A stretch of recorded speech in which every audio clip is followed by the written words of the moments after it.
வணக்கம். முதல் செய்திக்காக நித்யா.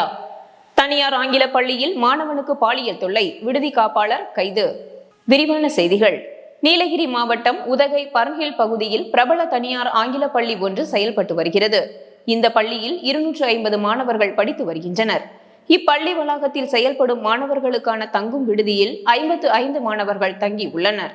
இந்நிலையில் பள்ளியில் குன்னூரை சேர்ந்த ஆலன் மெக்ஸ்வெல் செக்யூரா என்ற ஆங்கிலோ இந்தியன் வார்டனாக பணியாற்றி வருகிறார். இவர் விடுதியில் 5ஆம் வகுப்பு படிக்கும் கோவையை சேர்ந்த ஒரு மாணவனுக்கு கடந்த சில நாட்களாக பாலியல் தொல்லை கொடுத்துள்ளார். மாணவன் எதிர்ப்பு தெரிவித்தும் அவர் தொடர்ச்சியாக பாலியல் தொந்தரவு கொடுத்ததாக கூறப்படுகிறது.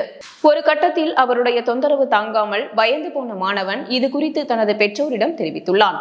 மேலும் மாணவன் பள்ளி செல்ல அச்சப்பட்டதுடன் உடல்நிலையும் பாதிக்கப்பட்டதாக கூறப்படுகிறது. இதனால் அதிர்ச்சியடைந்த பெற்றோர் இது குறித்து உதகையில் உள்ள அனைத்து மகளிர் காவல் நிலையத்தில் புகார் அளித்துள்ளனர்.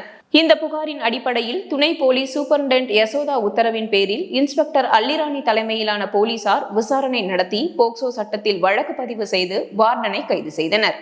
தனியார் ஆங்கில பள்ளி மாணவனுக்கு விடுதி காப்பாளரே பாலியல் தொல்லை கொடுக்கப்பட்ட சம்பவம் சர்ச்சையை ஏற்படுத்தியுள்ளது.